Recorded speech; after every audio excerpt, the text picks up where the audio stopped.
Hello everyone and welcome back to my channel. My name is Bree Buonomo. Hi if you're new here, or hey if you've been here before.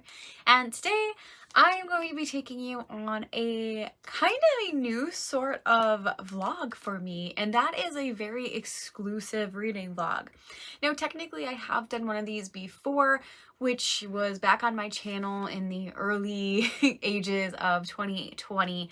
So I will leave that linked above, where my horoscope picked out my next reads, so you can go watch that if you're interested. But today we are going to be doing a new vlog dedicated solely to one particular book because it is February 16th, a Tuesday, and as we know in the book world, Tuesdays are book release days, and none other than A Court of Silver Flames by Sarah J Maas has landed upon my doorstep. So we are going to be doing an entire reading vlog dedication to this gigantic ass book. Listen, I don't know where I've been, but I never thought to look up the page count in this book. And then it kind of dawned on me like yesterday that I'm like, ACOSF was like huge. And I'm like, now this is a whole new series. And yep, sure enough, over 700 pages, folks. So this might be a very long vlog. Like we might be here several days. I mean, not really for you, mostly for me, but I am going to try to read this quickly.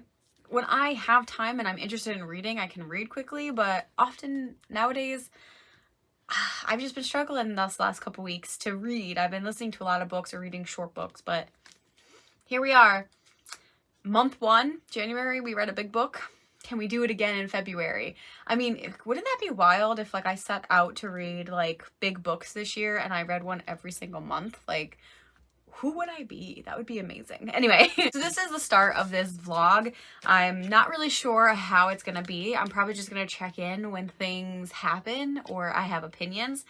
I'm also not going to promise that this will be spoiler free. So if you're watching this vlog and you haven't read this book, then I would suggest coming back once you're done reading it, just in case there are going to be spoilers. So that's my introduction to this. I will, like I said, update you guys as we continue reading. But for now, I just want to make this intro, and at some point tonight, we're going to start reading, and I'll let you know how it goes. Hi guys. So it is actually the next day. It's Wednesday the 17th, I think. 16th? 18th? What day is it? The 17th, I was right. So I actually only ended up reading the prologue and the first chapter last night because for whatever reason I was exhausted.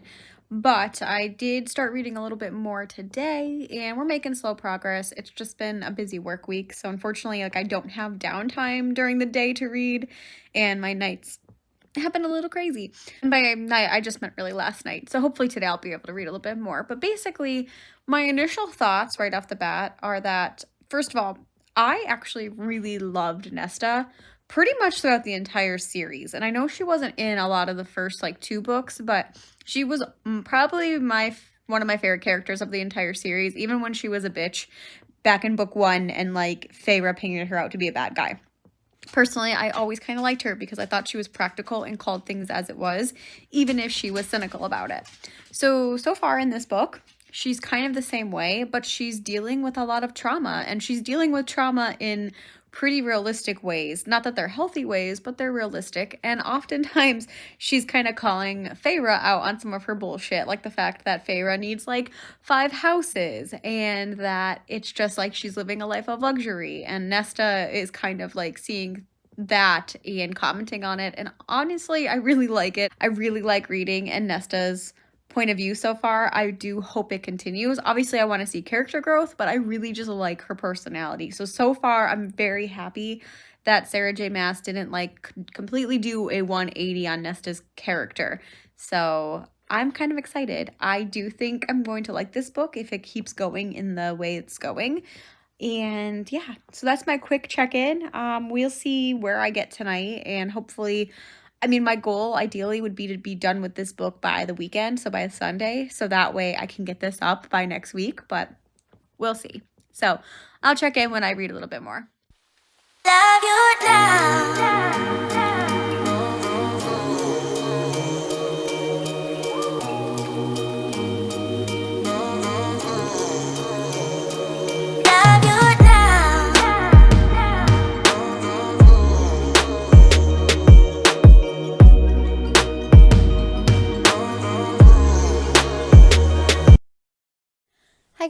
So quick check-in. I decided to start switching back and forth between physically reading and listening to the audiobook because it is a lot of reading, and unfortunately just where I'm at in my life, it's really hard for me to sit down and just read chunks at a time.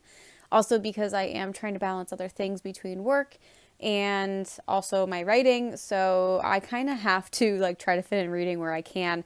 I've been listening to a lot more audiobooks because when I'm doing like laundry like I'm doing now or other things, it's just so much easier to listen than to try to sit down and read. So we are now on chapter 15 of A Court of Silver Flames. And overall, I am really enjoying it so far. I do think, now there's definitely more references to sex. There hasn't been any sex yet, but I just know it's coming.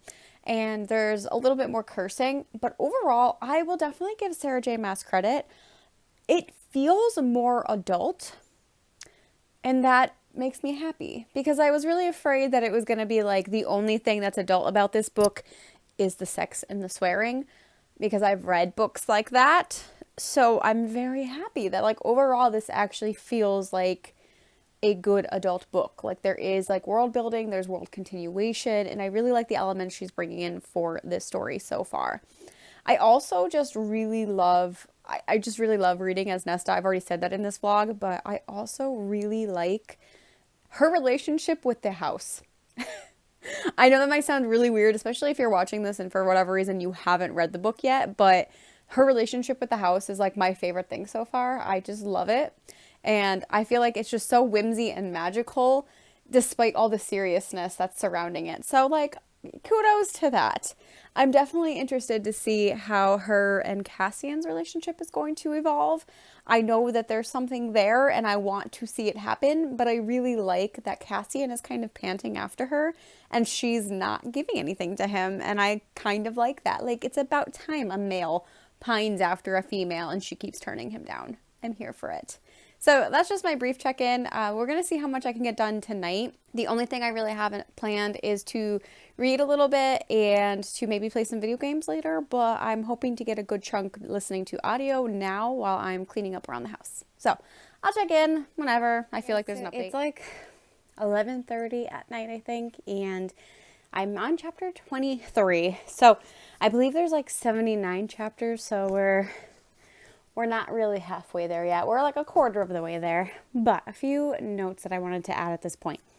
One, I forgot to mention this, but I am happy that even though we don't see the time lapse on the page, I'm glad that like Sarah in the pages just said that like it's been like a year or a few years at this point since like all of this has happened. So I'm really happy that like Nesta is like taking a while to deal with it. So by the time we're in the story, like, it makes sense that she's, like, finally kind of being pushed to change. So I'm happy that it wasn't, like, 2 months and then like, we're changing now.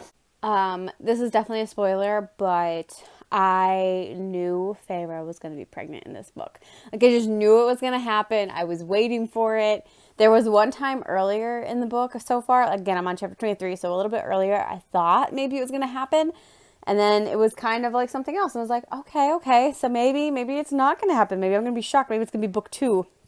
Nope, it finally happened. So we were going to be right. And then, of course, we finally got a little bit of sexy times on the page. And the only thing I'm going to ask to anyone who's read this book is anyone else wondering how long Cassian's tongue is? Because the descriptions in this book make me feel like things are really unrealistic unless you're Fae, because goddamn. But otherwise, yeah, it's been good so far. I'm enjoying myself. I like the book. So we are going to try to get a couple more chapters done before I go to sleep tonight. It is very late. I don't usually stay up this late, and I have to wake up at 6 a.m. tomorrow. So we're going to see how well this goes. But yeah, I will probably check in tomorrow more. So I'm on chapter 28 right now. Let me just say, the only thought that I have is that I hate when people are unnecessarily mean towards others without giving them a chance to grow. It's probably the therapist in me, because that's like my whole spiel, is helping people grow and change and like find their like potential. But I hate how Rhysand is such a fucking dick to Nesta all the time. Like, makes me want to like thrash him.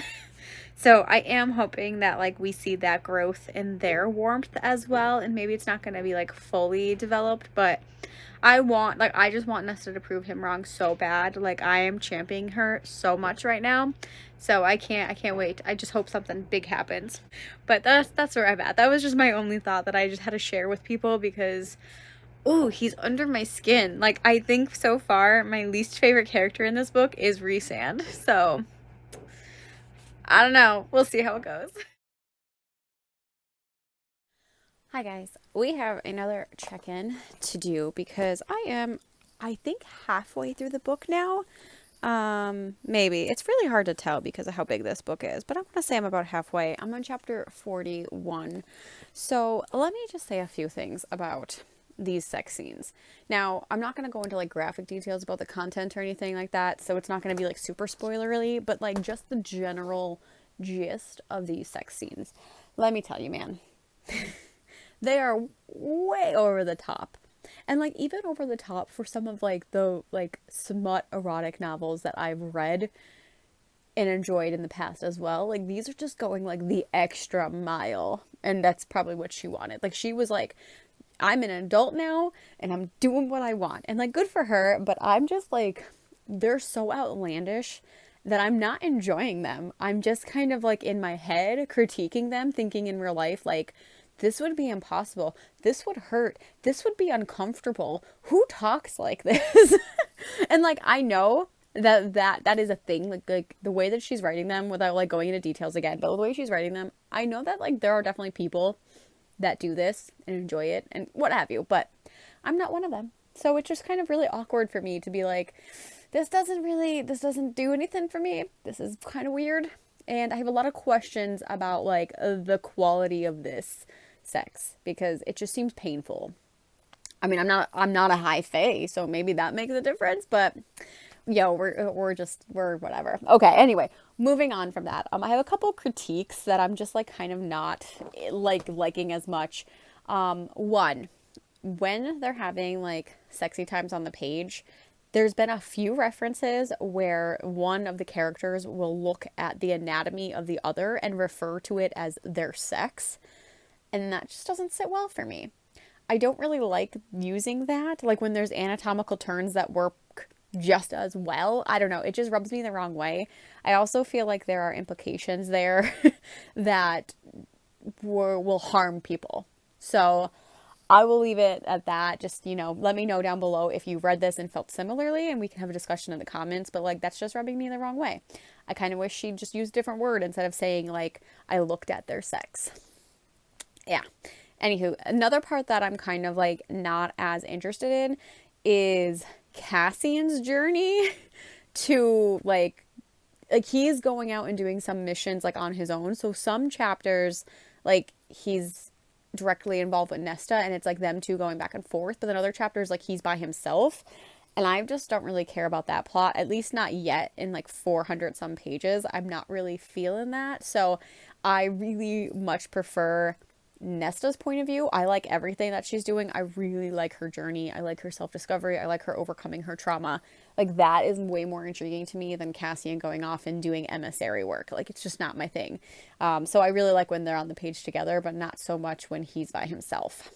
And then the last thing kind of comes back to like the sex, but like problematic relationships, which I've had some issues with how relationships are presented sometimes in Sarah J Maas's novels. So like I kind of like put them on the side because I feel like I've kind of enjoyed the overall stories, so I've kind of like put them off to the side, but I acknowledge that they are there. And in this particular novel, while Nesta is using sex and alcohol a lot to cope, which is, again, it's a reaction that's very valid, but not necessarily a healthy one, but it's valid.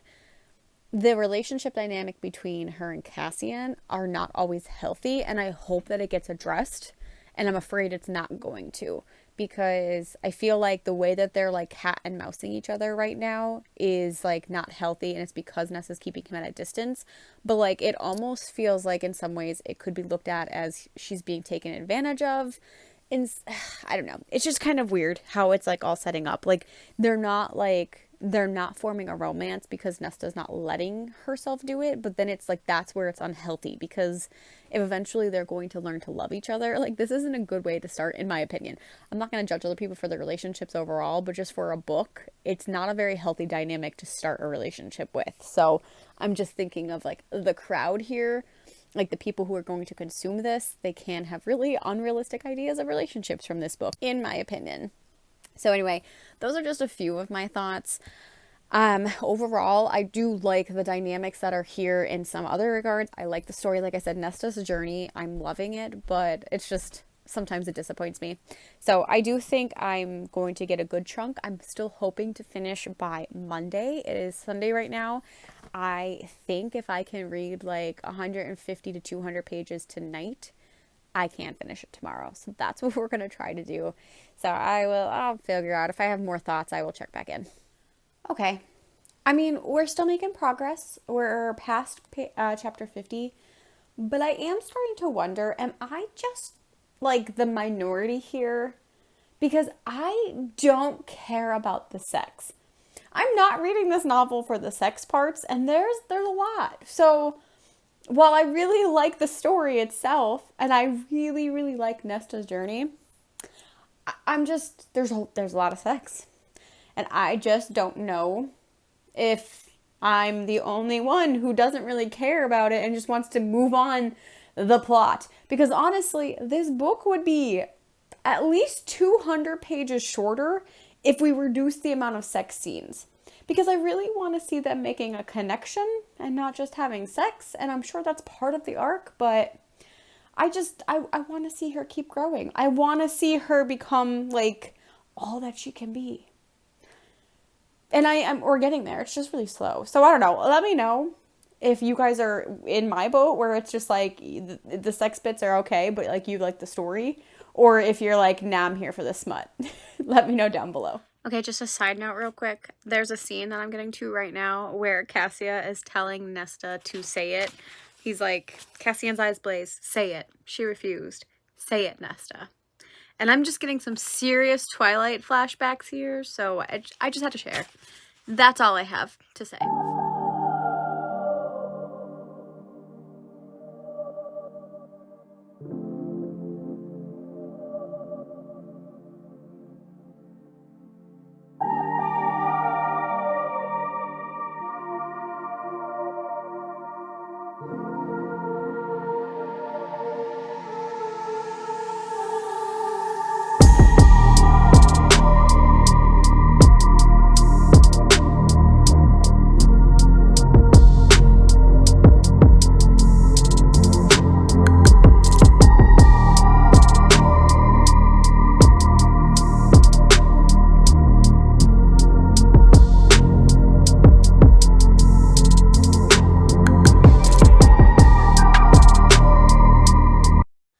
Hello, lovely friends.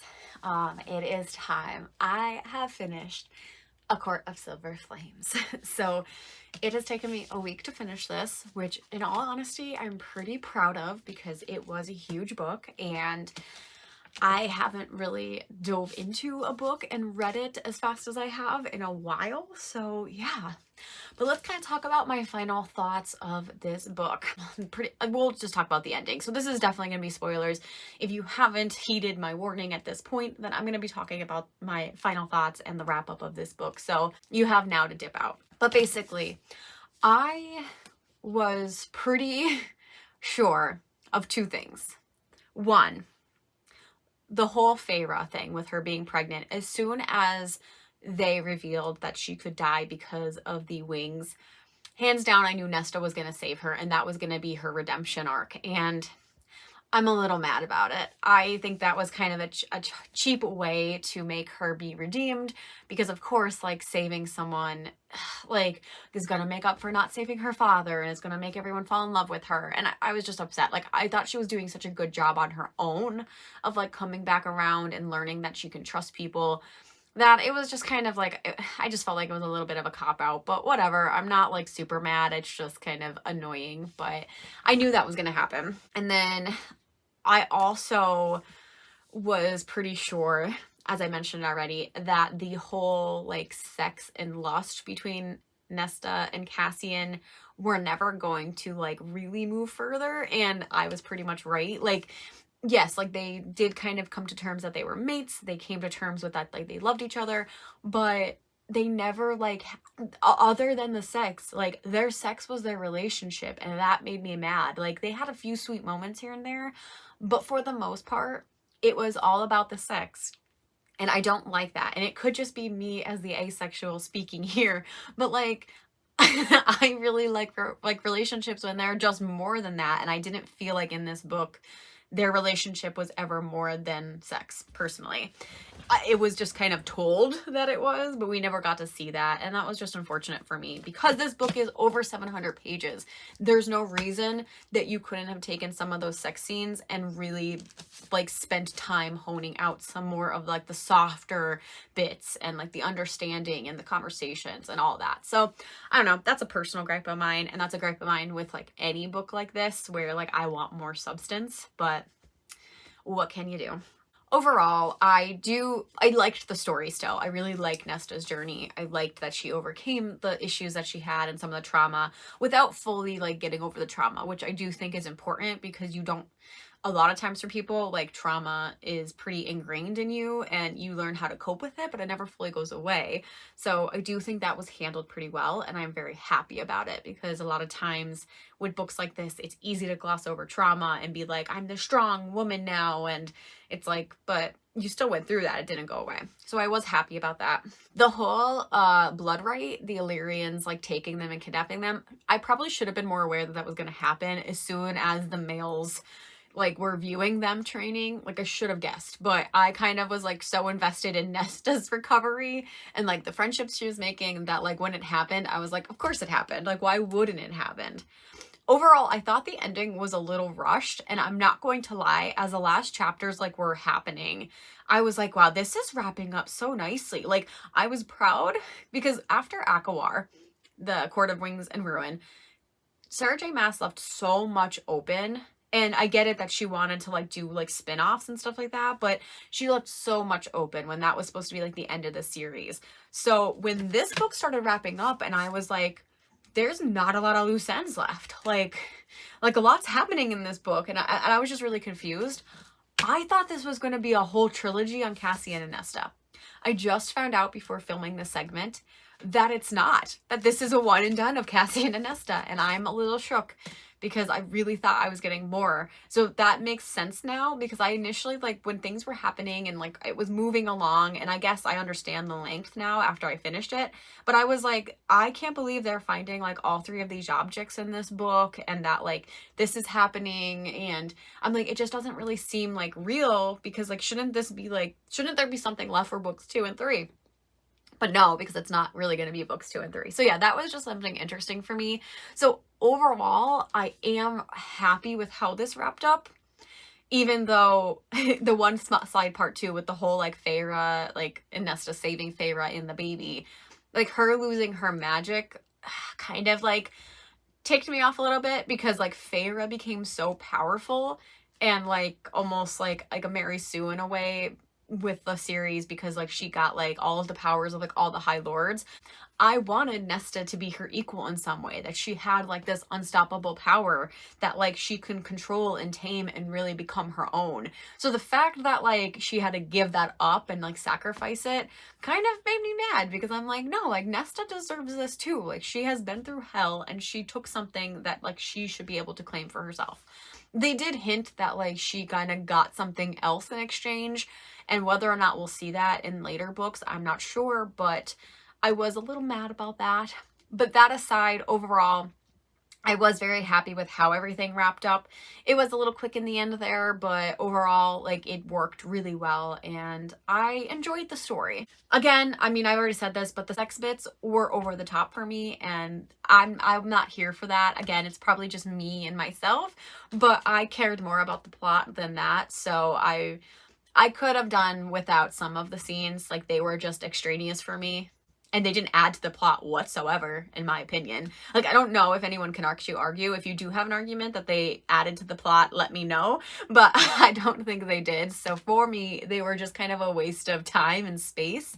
And I felt like some of those sex scenes could have been taken out and we could have extended the end a little bit more. But overall, I did enjoy this book. Clearly, I was able to devour it in a week. And I do think this has been my favorite series. I know she only has 2, and I've already mentioned in other videos that I probably won't read Crescent City, but I have enjoyed this series. So despite some of the problems that I have within the relationships, I think Sarah J Maas is getting better with the books that she's writing overall. And at least for the A Court of series, I will probably read it to the end. So we will see what comes of this series. Now that I know it's not going to be following Cassian and Nesta for the rest of the books, I'm curious to find out what the other books are going to be about now. I guess Sarah J Maas posted on like Instagram or Twitter or something that she knows what, like, she's writing the next book and she knows who it's going to be about, but she's not going to reveal it until like it's ready to be published.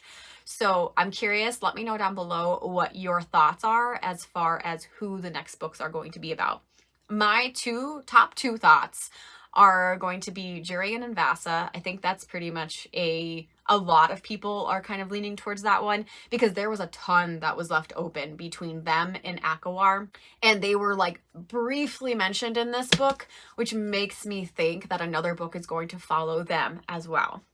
Similarly, they kind of started hinting at Azriel and Gwen because Azriel saved Gwen and she has a lot of growth to do, and Azriel like is seeking happiness. So I wouldn't doubt that one of the books is going to be about their story as well. And maybe they're mates, maybe they're not, who knows. But I do think that's probably going to be another one. And I think with Gwen too, we would also see more of Nesta because they're friends. So I think that would kind of keep people happy to see like Nesta's still growing as well. And then I don't know if it's just going to be like 3, like I don't know how many books she's going to make, but another thought that I've had is going to be Elaine and Lucian. And maybe, I mean, I wouldn't be mad if like Elaine and Lucian never truly like accepted the mating bond because Elaine doesn't want it. And I think it would be such an interesting dynamic and different from everything that Sarah J Maas has written, because so much of this is like happy-go-lucky, like we're mates, we're in love type of deal. So I think it'd be interesting to kind of flip that and look at someone who doesn't accept the mating bond, but maybe can still find happiness in other ways. So I'm super curious about all of that. And, you know, I think it's going to be interesting because like Elaine was not high fae ever. And Lucian has been born and raised to believe that there's a mate out there for him and that's his true happiness. So I think that would just be an interesting dynamic. I don't know if that would happen. I don't know if Sarah would go about like ruining the mating bond, but I personally am here for it if that's the case. Overall though, I really am just interested to see where she's going to go and how many more books are going to be out there now, just because, like I said, my perceptions of what this series was going to be was totally off. But yeah, so let me know down below what your theories are for future books in this series. And if you did finish A Court of Silver Flames, let me know your thoughts down below as well. Thank you guys so much for watching this video. I post videos on Tuesdays and Fridays. I live stream here on YouTube for writing sprints about once or twice a month. And I also do Twitch gaming streams on Wednesday nights at 7. So if you want to follow me on any of my other social medias, links are down below. And until next time, I will see you then. Bye.